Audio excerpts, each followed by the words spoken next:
prononcent leur candidature dans le désordre de la précipitation. Ça, c'est certain. Il faut un petit peu de méthode, il faut une concertation. On n'est pas au sortir de la conférence nationale où il y a eu une floraison de candidatures jusqu'au nombre de 18 parce que c'était gentil, c'était à la mode. Aujourd'hui, il faut concentrer les candidatures crédibles. Oui, et le même général soutient la démarche selon laquelle il faut qu'on obtienne l'amendement de la Constitution actuelle qui limite le nombre d'âges de présidentiables. Ah, mais ça, pour cette disposition, elle est pertinente. Ah, si on définit un seuil minimum, un plancher pour accéder aux responsabilités, ceci est compréhensible.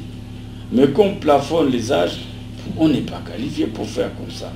Le même régime aujourd'hui n'est pas scandalisé par le fait que le président du Zimbabwe a plus de 70 ans, je crois qu'il en a 84. Ils ont contribué à le reconduire. Ils ne sont pas plus scandalisés que Abdoulaye Wade veuille en remettre ça. Donc ça veut dire que ce qui compte, c'est la santé mentale et intellectuelle du candidat. Ce n'est pas son âge physique. Donc cette question, effectivement, même si on ne révise pas la Constitution, elle est pertinente parce que pourquoi il y a des gens qui à 70 ans sont encore en possession de leurs capacités. Il n'appartient pas aux gens de freiner les candidatures comme une espèce de filtre. Et il n'y a pas que ça comme filtre. Il y a le fait de séjourner de manière continue sur le territoire. Mais pourquoi? On a élu la présidente du Libéria. Elle n'était pas au Libéria. Elle était à l'extérieur. Elle est venue, elle s'est fait élire. Elle ne dirige pas moins bien que les autres présidents ici. Donc ce sont des filtres, des handicaps, des obstacles qui sont faits pour empêcher et limiter le nombre de candidats sérieux. Ok. Et il n'y a pas que ça. Il y a aussi les condamnations politiques qui sont infondées, qui maintiennent les gens en exil. Mais un État démocratique ne peut pas avoir des exilés ni des condamnés politiques. C'est un déni de démocratie. On devrait se raviser. Un député national, Nimi Madingou, va quand même tenter d'en parler ou bien essayer de faire passer cette motion à l'Assemblée pour qu'on en discute de la Constitution et puis du retour des exilés. Non, de la Constitution, ils n'accepteront pas, mais il faut pointer du doigt. Il faut le pointer. C'est pas un sentiment défaitiste? Nous n'avons pas la majorité pour modifier la Constitution. Le RMP, si par un miracle quelconque, il se ramène à la raison, oui. Mais par contre, sur les questions subsidiaires, qui sont aussi importantes et qui ne relèvent pas de la Constitution, notre groupe parlementaire a introduit une proposition de loi qui devrait être examinée là avant la clôture de la session, portant amnistie générale. Générale, pas seulement de l'Issouba, pas seulement de quelques-uns. Prenez un exemple. Le ministre Bikinkita était condamné pour les mêmes motifs que le président Kolela. Ce dernier, à la faveur du décès de sa femme et de son ralliement, a bénéficié d'une amnistie partielle d'ailleurs. Pourquoi ne pas étendre ça à Bikinkita, ne serait-ce que par le parallélisme des formes? Et aujourd'hui, les Mungunga, Koukebene et le président du parti, l'Issouba, ont été condamnés pour bradage pétrolier. Oh là là, faisons les bilans. Faisons les bilans et de toutes les façons, s'il s'agit de l'affaire Lotzi, il y a beaucoup de choses à dire. Je réserve ça à la commission juridique de l'Assemblée. L'affaire Lotzi n'existe pas. Il n'appartient pas à un candidat d'éliminer les autres candidats. C'est des méthodes d'une autre époque. J'ai heureusement une époque en voie de disparition. En réaction aux émeutes qui ont accompagné les obsèques du président Tchister Tchikaya à Pointe-Noire, le président de la République a rompu son silence et franchement a convoqué les sages de Pointe-Noire pour leur donner un certain nombre de conduites.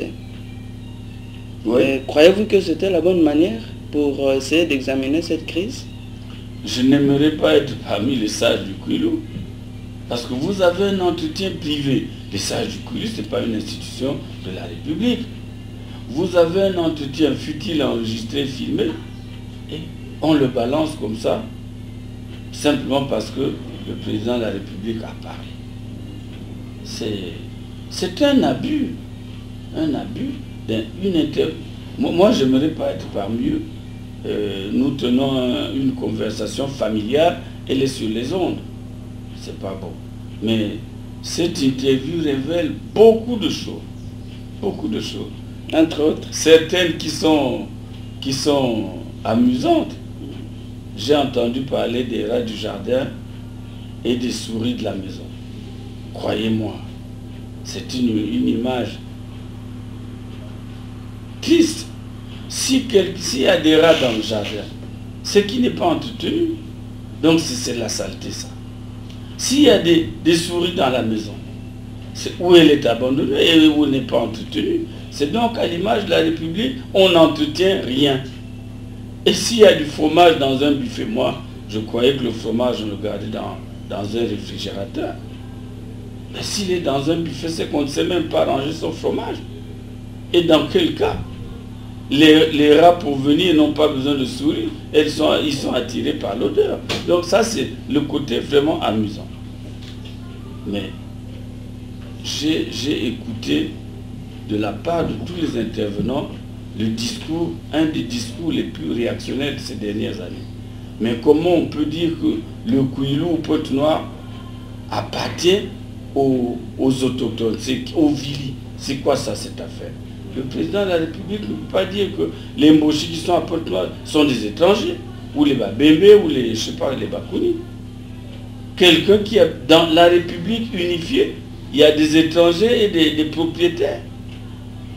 Ah ben, si c'est comme ça qu'il incarne l'unité nationale, nous en reparlerons pendant la campagne, mais c'est triste de prendre des choses comme ça.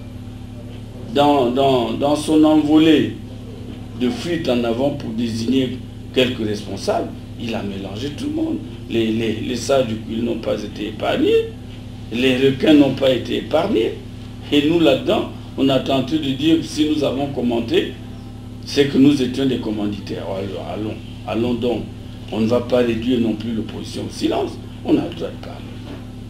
On a le droit de parler. Il n'a pas à museler l'opposition.